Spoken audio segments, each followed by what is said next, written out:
On parlera plutôt, je dirais, de recettes, déjà, de manière générale, et en prenant plutôt pour prisme la question qui est de savoir quel est l'accès à des ressources, au-delà des ressources traditionnelles que j'évoquerai très rapidement, à des ressources dites alternatives, pour reprendre la terminologie du colloque. Alors, de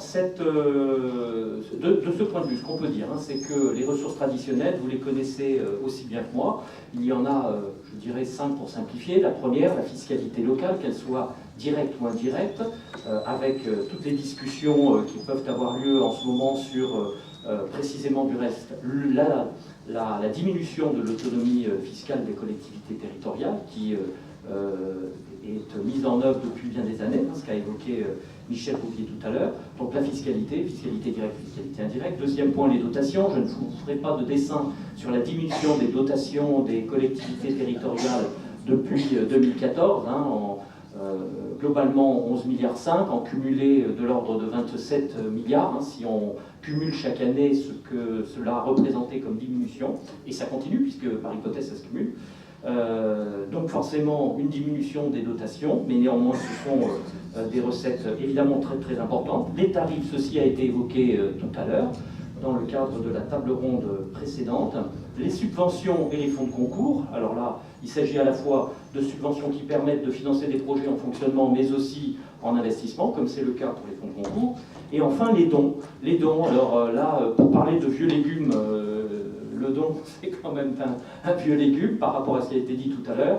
Et précisément, du reste, ça sera un point d'entrée que nous évoquerons dans les minutes qui viennent. Alors, par ailleurs, par rapport à ces recettes qui sont dites définitives, en ce sens qu'elles viennent dans le budget de la collectivité territoriale et elles sont utilisées par la collectivité territoriale pour mettre en œuvre des politiques publiques, pour autant, elles n'ont pas à être remboursées. Ce sont donc des recettes définitives. Il y a des recettes qui ne sont pas définitives et qui relèvent de la logique du prêt pour financer, bien sûr, s'agissant des collectivités territoriales. C'est un clin d'œil, d'ailleurs, un petit clin d'œil. S'agissant des collectivités territoriales, je le répète, les emprunts servent à financer exclusivement de l'investissement. Suivez mon regard.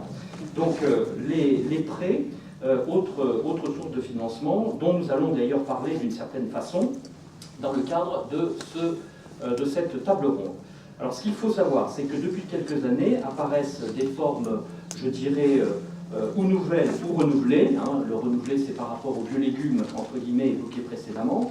Donc, nouvelles ou renouvelées de recettes, définitives ou non, là aussi. Définitives, c'est-à-dire encaissées et qui n'ont pas à être remboursées.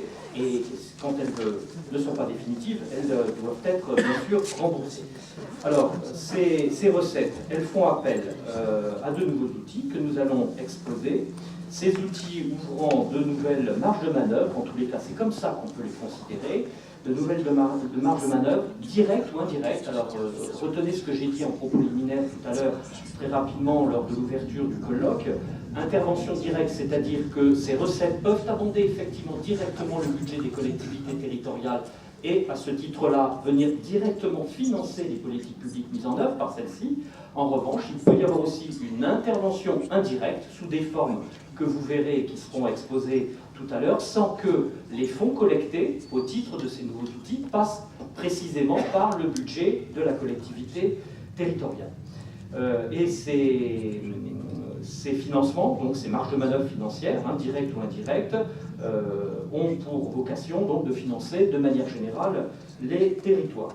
Alors par rapport à cette problématique d'ensemble, je voulais vous indiquer quels étaient les intervenants qui allaient officier dans les minutes qui viennent, et l'ordre du reste aussi de passage de ces intervenants. Alors, la première intervention sera sur le mécénat. C'est Aurélie Rézère, qui est à ma gauche ici présente, qui expliquera un petit peu le mécénat, ce que c'est, le concept, la définition générale et plus particulièrement ensuite sa déclinaison locale en termes de politique culturelle de la ville de Metz. De la métropole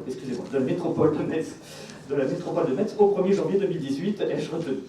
Le deuxième intervenant sera Monsieur Lesur, Nicolas Lesur, président directeur général de l'Association des financements participatifs France et fondateur d'une entreprise, Uniland, c'est ça, qui officiera sur le crowdfunding. Alors, crowdfunding, moi je sais que les anglicismes, c'est le don de Mérissé, donc je vais dire, si vous le permettez, financement participatif, financement par les foules, pour reprendre la terminologie retraduite en français.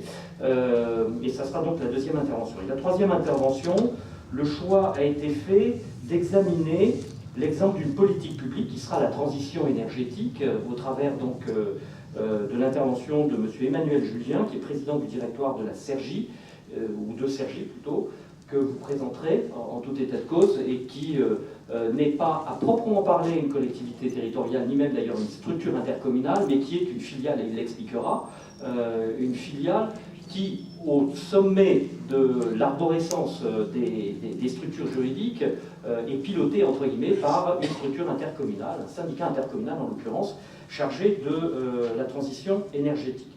Donc voilà un petit peu la configuration de notre table ronde, et ce que je vous propose, donc, c'est de commencer par l'intervention de Madame Reder, et j'ai oublié d'ailleurs de donner vos fonctions, qui est responsable mécénat culturel à Metz Métropole. Bonjour à tous. Alors, pour ne pas fâcher M. Portal, ni tout le monde, mais on dit Metz, on dit tiens, c'est un peu comme Chamonix, c'est Chamonix. Et si vous allez à Metz, dites Metz, vraiment, c'est mieux pour vous. Donc, je suis responsable du mécénat à Metz Métropole depuis janvier 2014. Et je vais essayer de vous expliquer un petit peu ce qu'est le mécénat dans sa globalité, et évidemment aussi de faire un retour et un cas pratique sur la démarche mécénat qui a été mise en place. Donc on va faire déjà un parallèle entre le dispositif de la loi Ayagon, qui date de 2003, qui est une loi qui est la plus avantageuse au monde en termes de mécénat et de fiscalité, puisqu'elle offre une réduction de 60% pour une entreprise en termes de défiscalisation, dans la limite de 0,5% du chiffre d'affaires, et 66% pour un particulier, avec des contreparties qui ont été limitées à hauteur de 25%.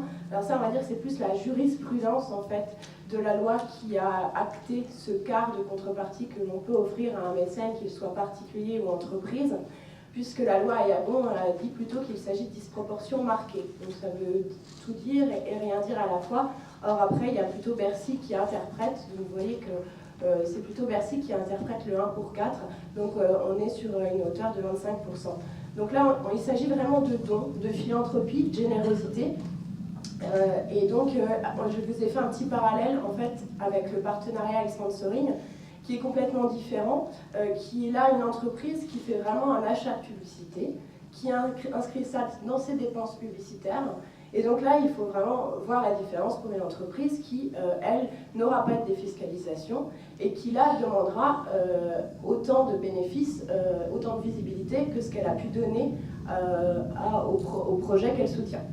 Donc je vous ai fait un petit parallèle, puisque vous allez voir tout à l'heure qu'on a mené une enquête sur notre territoire, sur la définition, la pratique du mécénat et ce qu'en pensent les entreprises, et on va voir que beaucoup confondent les deux notions, partenariat et mécénat.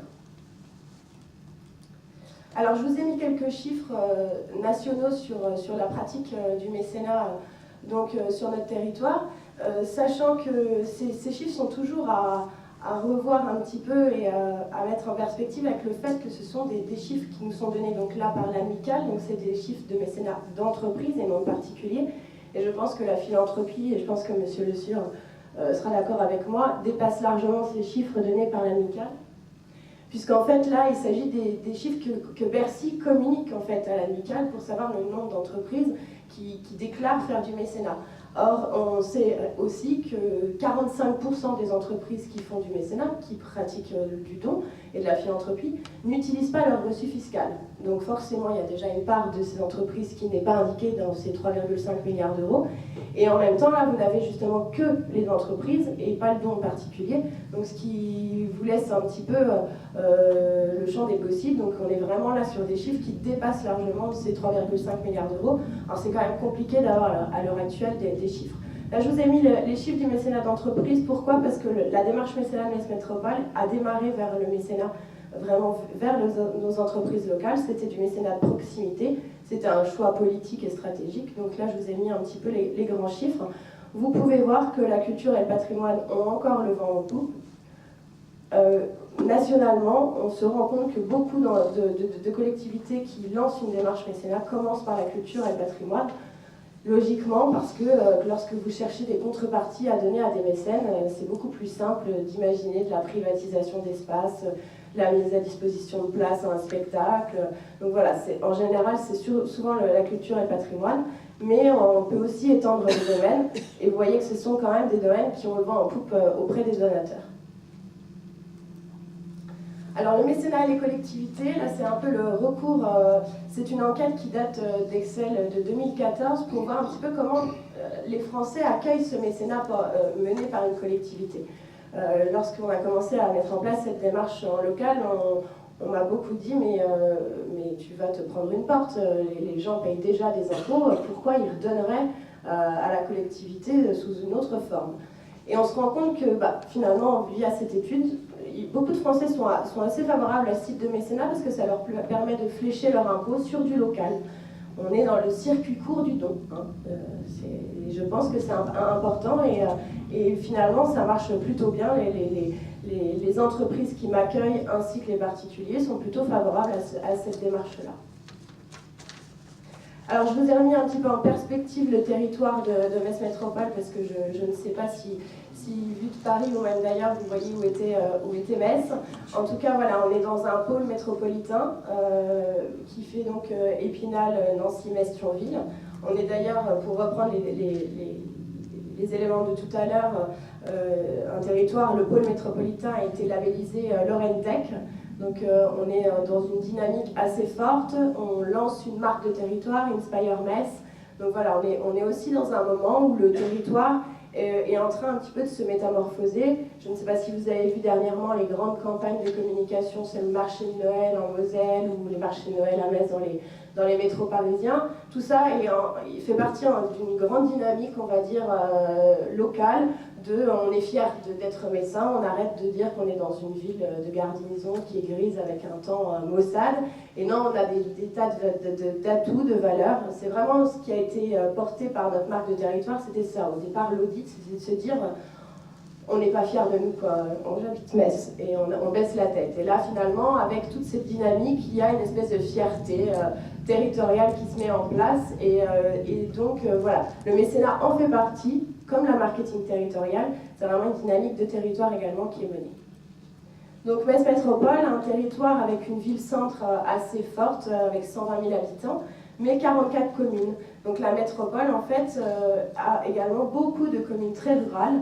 La plus petite, Meilly, compte 120 habitants. Donc vous voyez, on a vraiment une vraie diversité de paysages dans la métropole, avec une ville-centre, évidemment des villes limitrophes assez denses. Et après, vraiment, au bout de 5 minutes, vous êtes dans les champs et vous êtes dans du rural.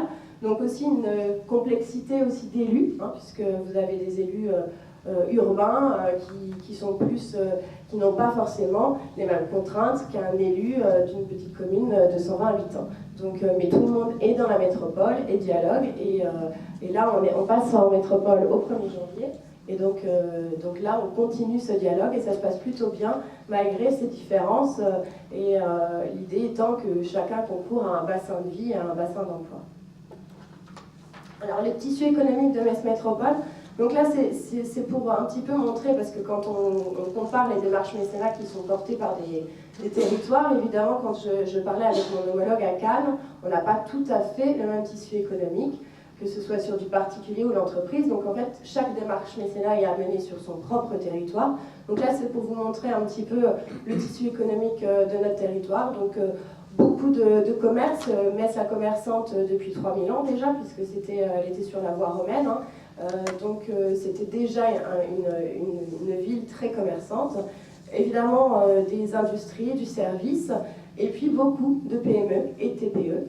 Et donc voilà, très peu d'ETI, de grandes entreprises. Et donc ça, c'est des choses aussi à prendre en compte lorsque vous voulez mettre en place une démarche de mécénat d'entreprise, c'est à qui je vais m'adresser. Donc les éléments de contexte, nous sommes une jeune agglomération, donc bientôt communauté d'agglomération née en 2002, bientôt métropole et petite métropole, si je reprends les termes de tout à l'heure, en 2018. La baisse des dotations de l'État, M. Portal revenait sur cet état de fait que tout le monde connaît. Et puis aussi, quelque part, un vrai constat de tisser du lien entre la sphère publique et la sphère privée. Et nous avions des sites culturels endormis. Donc, partant de ces éléments de contexte, nous nous sommes dit, ben voilà, c'est le bon moment de créer une cellule mécénat. Donc, pourquoi? Pour diversifier les modes de ressources, évidemment. Un moteur d'action collective, puisque vous verrez qu'on est sur vraiment des cercles très vertueux lorsqu'il s'agit de mécénat, au-delà d'apporter des ressources financières supplémentaires. Un moyen d'ancrage territorial pour les mécènes, qu'ils soient particuliers ou entreprises. Une réponse à l'essor de la responsabilité sociétale des entreprises, et qui est de plus en plus en vigueur dans toutes les entreprises, et là c'est légal. Et puis donc, comme je vous disais, une dynamisation des sites culturels. Alors, nous avons fait une enquête, en fait, lors de ma prise de poste, pour voir un petit peu pourquoi, pour quelles raisons un mécène ferait le choix de soutenir un projet. Et on se rend compte que voilà, on est vraiment sur la valorisation de l'image et de son entreprise, mais aussi pour contribuer à l'intérêt général. Donc on voit vraiment que l'intérêt général, dans les éléments de réponse, est très important. On est sur l'intérêt général, sur l'attractivité d'un territoire.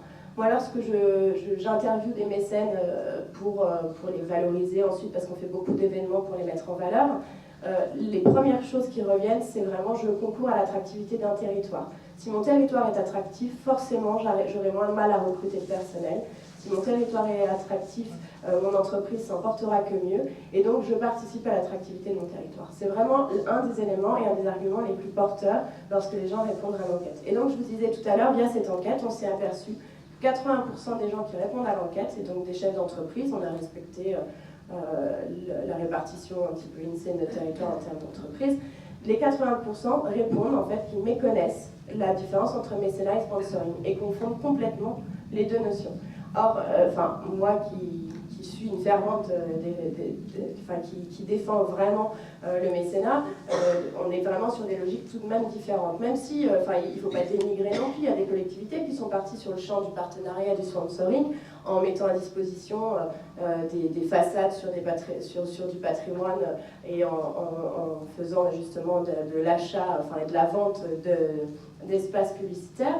Mais néanmoins, on est vraiment sur une vraie différence, parce que d'un côté, vous avez un don, vous avez un CERFA, et vous avez quelques contreparties. Donc on est vraiment sur des notions différentes. Et là, on s'est aperçu également que dans notre démarche, il fallait qu'on fasse énormément de pédagogie en local, auprès des chefs d'entreprise, auprès des particuliers, pour expliquer ce qu'est le mécénat.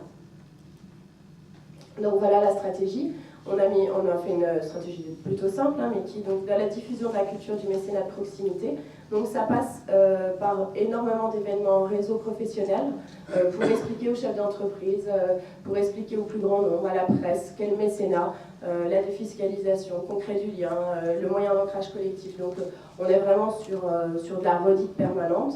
Sur une structuration de la recherche via des outils de communication, évidemment, via des outils de communication faits en mécénat en compétences pour être dans un cercle toujours très vertueux, donc un petit film, une plaquette, voilà, on est vraiment sur une recherche structurée et on a voulu montrer qu'on était professionnels, des grilles contreparties qu'on a pu bâtir avec nos directeurs de sites culturels. Et puis après, toujours une veille vers d'autres formes de partenariat pour toujours avoir un coup d'avance et de se dire qu'est-ce qu'on fait plus tard. C'est très bien, là, on a collecté tant, mais quid de la stratégie à plus ou moins long terme. Alors, je vais être un petit peu complètement transparente par rapport à notre organisation à l'interne. Donc, mon positionnement dans l'organigramme, jusqu'à maintenant, j'étais rattachée au directeur général adjoint en charge de la culture. Parce que, donc, vraiment, la stratégie, c'était de se dire, on commence par la culture, après on étendra à d'autres domaines. Et donc, ce qui se passe là maintenant, au 1er janvier 2018, au passage en métropole, je rejoins en fait le directeur délégué de la direction prospective innovation territoriale pour étendre en fait les domaines de mécénat à d'autres champs de mécénat. Donc tout ce qui est développement durable, déchets, économie circulaire, cohésion sociale, tous les domaines dans lesquels on a des projets mécénables d'intérêt général, on va étendre la démarche mécénat. Sachant qu'on a déjà fait un premier test plutôt très positif, puisqu'on avait fait un projet dans le cadre de la COP 21, un sablier en fait qu'on avait installé qui rappelait en fait l'urgence climatique. Et ce sablier là a été 100% mécéné par des entreprises locales alors qu'on avait commencé que par la culture. On a fait un premier test très concluant parce qu'on a vu en plus que c'était très vertueux parce qu'il y a des mécènes en fait qui nous ont soutenus via la COP21. Donc évidemment, je suis allée chercher des entreprises qui avaient plus de velléité avec tout le champ du développement durable. Et ces entreprises maintenant sont devenues des mécènes de la culture. Donc on voit aussi que le mécène peut très bien dire à un moment donné je soutiens un projet à un moment T et l'année d'après changer complètement de domaine. L'impulsion politique, puisque j'ai un élu dédié, j'ai un conseiller délégué au mécénat donc, qui est à mes côtés, on a un binôme assez actif sur le terrain, et c'est important d'avoir l'appui politique évidemment, et ça permet également une vraie souplesse aussi pour la signature des reçus fiscaux, pour la signature des conventions, parce que lorsque vous avez une entreprise en face de vous et que vous lui expliquez la complexité des temps de signature d'une collectivité publique, ça peut vite les agacer, donc il faut aussi avoir une souplesse à pouvoir offrir en fait aux entreprises que vous avez en face de vous, et ça, ce temps de signature est vraiment simplifié avec cet élu dédié au mécénat. On a mis en place tout des procédures finances aussi, puisque vous savez tous qu'on ne peut pas, on est obligé de flécher les recettes dans une collectivité. Or, enfin non, on ne peut pas justement flécher les recettes dans une collectivité. On a le principe de non-affectation des recettes, voilà, c'est ça. Donc, face à ce principe, c'est compliqué aussi également de dire à un mécène, bah, écoutez, l'argent tombera dans le pot commun de Metz Métropole. Néanmoins, ça va être assez compliqué de pouvoir le flécher. Donc, on a créé un code mécénat. On a mis en place toute une procédure finance pour pouvoir suivre l'argent. On a rajouté le mécénat dans le rapport d'activité pour en parler, pour valoriser aussi la démarche et valoriser également nos mécènes. On a essayé de valoriser aussi le mécénat en nature. Alors là, c'est juste dans le rapport d'activité. La nomenclature est plutôt compliquée pour faire apparaître le mécénat en nature. Mais en tout cas, voilà, on a mis en place toute une procédure qui permet aussi de rassurer l'interne et qui permet d'être transparent par rapport aux dons.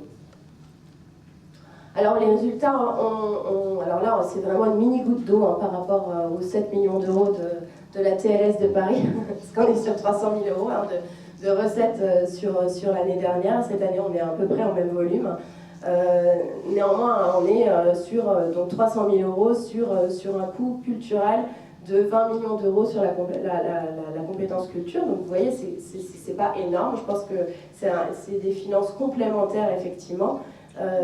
Moi, j'explique tous les jours à mes élus qu'au-delà d'apporter des finances supplémentaires, le mécénat est créateur de liens et qu'il faut aussi le voir comme ça, que c'est beaucoup plus intéressant de le voir comme ça que de le voir sous le prisme uniquement financier. Donc les succès, donc à l'heure actuelle, on a 70 entreprises qui sont mécènes. On fait tous les ans des événements qui s'appellent les rencontres du mécénat qui ont vraiment vocation à être pédagogiques. La première année, on a dévoilé les chiffres de l'enquête sur la pratique et les perspectives du mécénat sur notre territoire. La seconde, on était sur le mécénat en nature, en faisant intervenir des gens de l'extérieur aussi pour légitimer la démarche et montrer que le mécénat, il y a des professionnels. Il y a l'Association française de Fundraiser qui forme des professionnels à la collecte de fonds. Qu'il y a l'amicale du côté entreprise. Voilà, on fait intervenir aussi des gens de l'extérieur pour légitimer aussi la démarche. Et la troisième année, donc, on était sur la communication, sur bien communiquer sur vos actions de mécénat, puisque ça, c'est un petit peu la France qui veut qu'un donateur s'excuse un peu d'avoir donné et n'a pas forcément envie de le dire. Dans les pays anglo-saxons, on n'a pas le même rapport aux dons. Et une entreprise qui a fait un mécénat peut très bien se servir de ce mécénat sans faire de mécénat washing, mais en tout cas peut s'en servir pour mettre en valeur sa stratégie de communication et pour dire que voilà, elle participe à l'attractivité d'un territoire. Donc on a un club partenaire à l'Opéra-Théâtre avec une quarantaine d'entreprises. Et on a aussi des mécènes par projet au musée de la Cour d'Or. Donc à l'heure actuelle, moi je collectais de l'argent puisque ça va s'étendre pour le musée de la Cour d'Or, l'Opéra-Théâtre, l'archéologie préventive et le conservatoire à rayonnement régional. Et donc là, maintenant, on étend les domaines. Alors les succès, on a réalisé une campagne d'appel aux dons, alors la plus populaire, et on va dire, on a ouvert aux particuliers pour la première fois, donc ça fera écho un petit peu à mon avis aux éléments de langage de M. Lesur. Donc on a contractualisé en fait avec la Fondation du patrimoine. Je pense qu'on ne pouvait pas tout de suite partir sur une plateforme un peu plus moderne parce que on venait de lancer la démarche et la Fondation du patrimoine, tout le monde connaissait, les élus connaissaient, c'était beaucoup plus rassurant, je pense, de partir sur cette plateforme. Et à l'heure actuelle, donc on a plus de 200 particuliers donateurs. On a collecté, alors là vous voyez, j'ai fait la diapo la semaine dernière, on est déjà à 250 000, enfin 240 000, puisqu'on a beaucoup, là on est en pleine phase de relance de la communication. Donc on a fait des spots en fait vidéo dans les cinémas du Kinépolis, du Palace chez nous, qui sont les cinémas locaux qui nous ont fait ça en mécénat de nature pour passer des clips. Les clips qui ont été mécénés en nature par une agence de communication. Donc c'était nos premiers mécènes, c'est le côté un petit peu vertueux, parce qu'en fait nos premiers mécènes en nature en ont appelé après des mécènes en financier.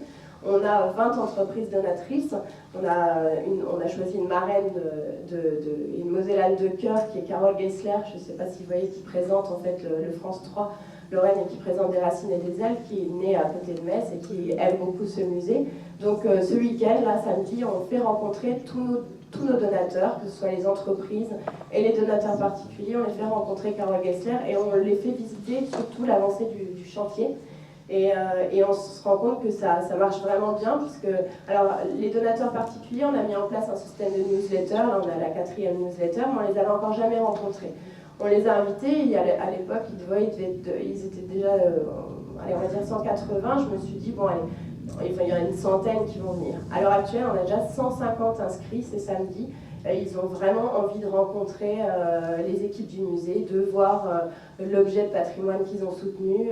On s'est rendu compte que 80% des gens qui ont donné étaient des gens vraiment en local. On est vraiment sur le circuit court du don. Ils sont ravis de redécouvrir le musée, d'aider le musée. On a des dons qui vont de 5 € à 5 000. Donc vous voyez, on a un grand gap. Sur les entreprises, on a des dons qui vont de 250 € jusqu'à 100 000. Donc vous avez à peu près le même gap. Et c'est intéressant de rencontrer des gens qui aiment le musée, qui en deviennent les premiers ambassadeurs. Et c'est ce que permet le mécénat aussi donc à Metz Métropole, c'est vraiment de créer du lien aussi entre les entreprises du territoire et nos sites culturels. Et avec les particuliers, expliquer que derrière un musée, au-delà d'un coût évidemment et d'une rentabilité qui est loin d'être là, il y a 60 personnes qui se battent au quotidien pour faire vivre le musée, pour conserver les œuvres, pour organiser des expositions. Et ça, ça se duplique aussi à l'Opéra-Théâtre avec la visite de coulisses. On est vraiment sur quelque chose d'extrêmement vertueux parce que ça fait connaître nos compétences. Alors là, on est sur de la culture, mais lorsque on a fait le projet de développement durable, c'était la même chose. C'est-à-dire que les contreparties, on les a fait plus dans la co-construction.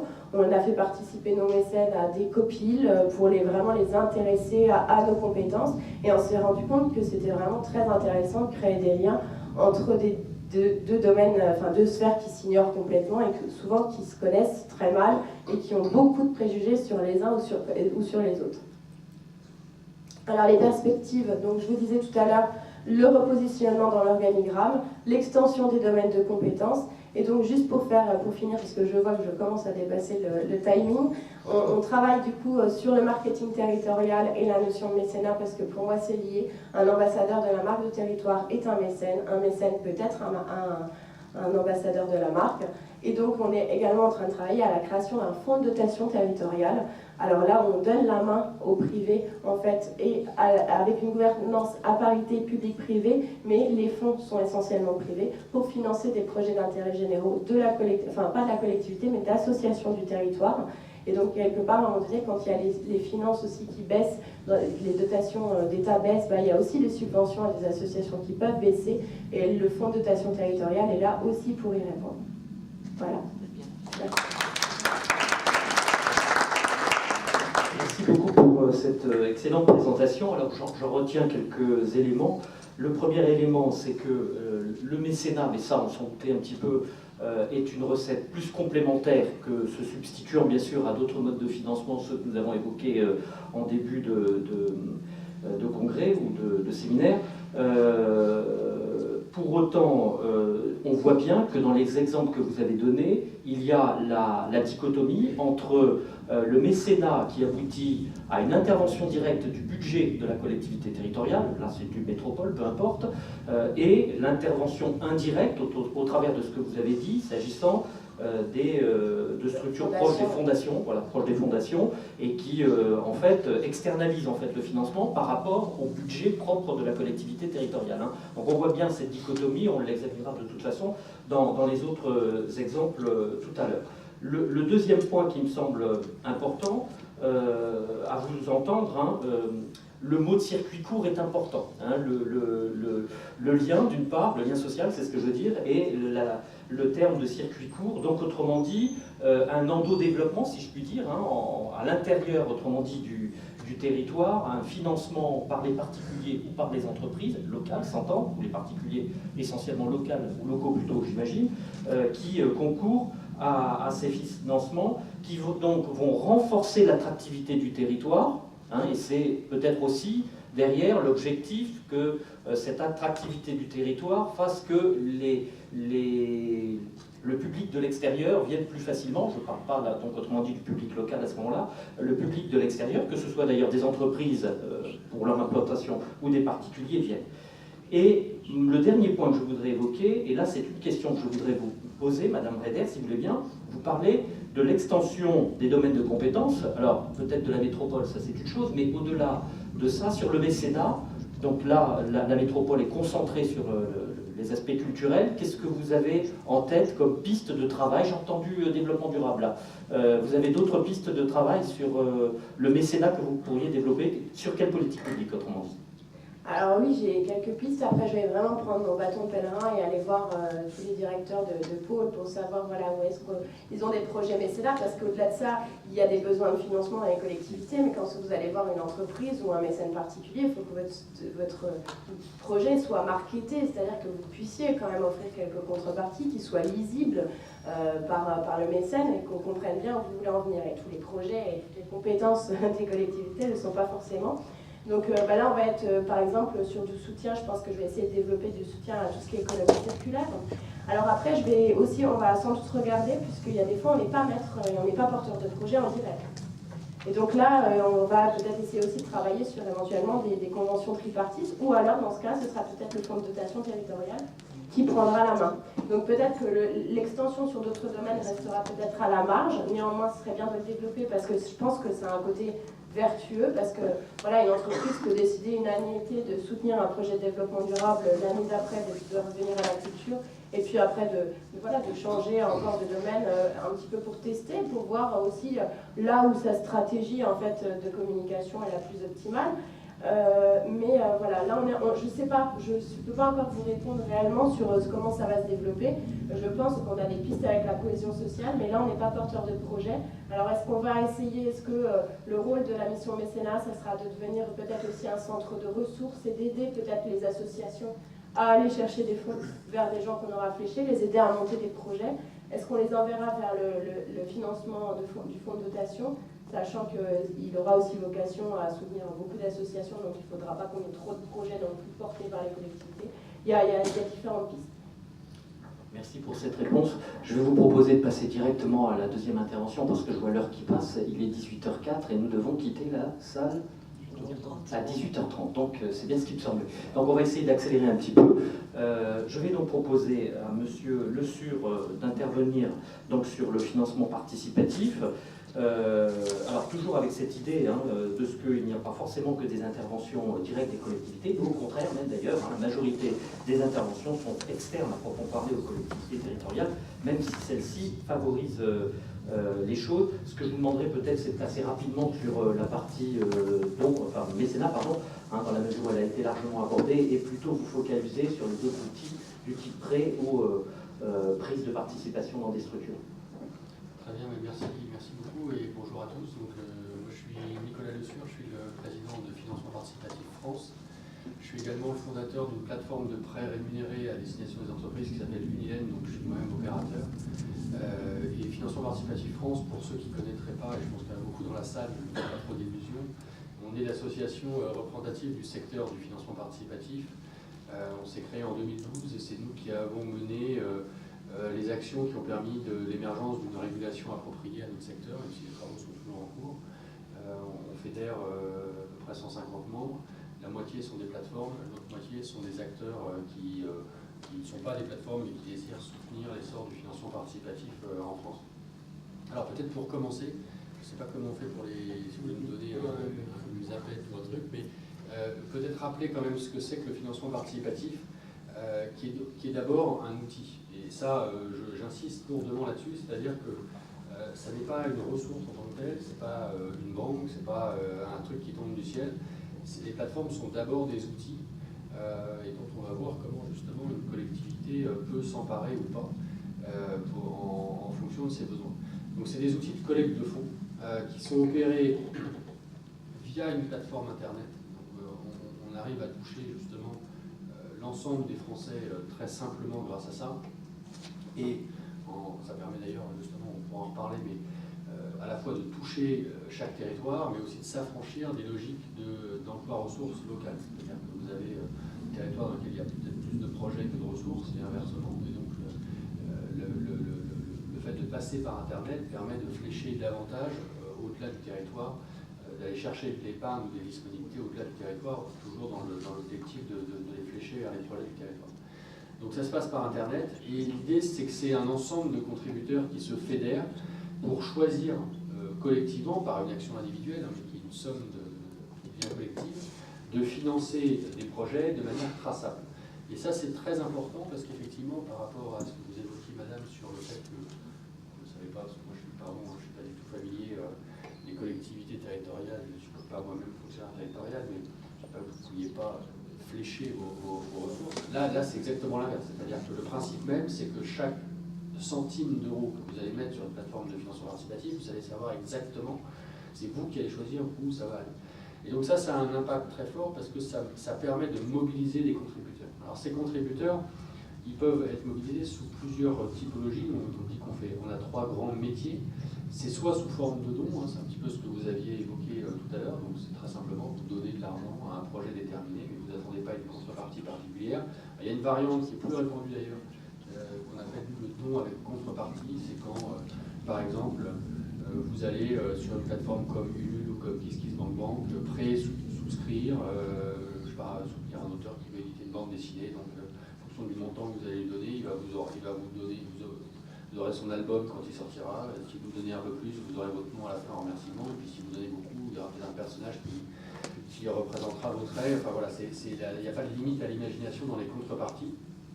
Ça, c'est le don avec contrepartie, ce qui va plutôt rentrer dans la dimension de mécénat que madame a évoqué tout à l'heure. Après, il y a 2 autres grands métiers, c'est le prêt et la prise de participation. Donc là, on est sur des contreparties qui sont strictement financières. Même si au démarrage et dans la philosophie des contributeurs, il y a l'attachement à savoir à quoi sert leur épargne, à savoir qu'elle est utile, qu'elle est fléchée, qu'elle va plutôt à des petites, des moyennes entreprises locales qu'à des grandes entreprises qui sont en bourse. Mais ils attendent une contrepartie financière. Alors en prêt, c'est rembourser le capital prêté et puis verser des intérêts. Et puis quand c'est une prise de participation, on devient actionnaire, donc on espère une plus-value sur son ce fléchage de l'épargne, donc ces 2 dernières modalités sur lesquelles vous avez souhaité que j'intervienne un peu plus, elles sont en place réglementairement vraiment depuis 3 ans seulement. Donc c'est quelque chose de très nouveau. Et c'est ce qui explique pourquoi c'est encore des montants qui sont, il faut le dire, assez modestes. On fera en 2017 quelque chose comme 300 millions d'euros, mais on parle de quasiment zéro il y a 3 ans. Et c'est ça qui finalement, c'est cette dynamique qui compte, puisque si on prend de l'autre côté, non pas les montants financés, mais l'engagement qui a été pris par les contributeurs, notre association édite tous les 6 mois un baromètre du secteur, qui mesure un certain nombre de choses. Depuis le début, il y a pratiquement 3 millions de Français qui ont contribué à un projet de financement participatif, soit sous forme de dons, soit sous forme de prêts, soit sous forme de prise de participation. Donc c'est quelque chose qui n'est pas anecdotique. Loin de là, puisque même au premier semestre de cette année, on multiplie à peu près par un peu plus de 2, parce qu'avec la croissance et l'effet de saisonnalité, pour avoir le chiffre en 2017, on aura à peu près 1,5 million de Français, dont probablement 80 à 90 000 personnes qui auront fait un prêt. Il faut se rappeler qu'il y a 3 ans, on était encore un monopole bancaire du crédit. Donc c'est quand même un changement culturel qui s'opère à très grande vitesse en France et qui est appelé, si je me réfère à ce qu'on a pu connaître dans d'autres économies pas très éloignées des nôtres, notamment par exemple au Royaume-Uni. Aujourd'hui, ce n'est pas 300 millions d'euros par an, c'est plutôt 3-4 milliards de livres sterling. Ils ont commencé ça 3-4 ans plus tôt. Et au rythme de croissance que nous avons, on peut imaginer que dans quelques années, on sera à ce niveau. Donc c'est des ressources qu'il va falloir savoir s'approprier et savoir comment les flécher. Parce qu'elles irriguent tout type de projet, des projets personnels, ça peut être un sportif qui cherche à courir un marathon et qui récolte de quoi le courir et pouvoir financer son déplacement. Ça peut être une association, ça peut être une entreprise, souvent une petite entreprise, etc., etc. Donc ça finance tout type de projet. Alors comment un territoire peut s'approprier ça? Je me permets de prendre des notes parce que je ne connais quand même pas tout par cœur. Il y a plusieurs modalités et je vous invite vraiment, pour ceux que ça intéresse plus particulièrement, à aller consulter ce guide du financement participatif pour le développement des territoires que nous avons édité cette année, que vous retrouverez en téléchargement gratuit sur notre site financeparticipative.org. On a un certain nombre de publications dont celle-ci, où à la fois on fait un point sur la réglementation applicable et sur un certain nombre d'exemples concrets. D'ailleurs, monsieur va être développé tout à l'heure, donc je n'y reviendrai pas, qui peuvent illustrer les démarches que peuvent prendre les collectivités territoriales.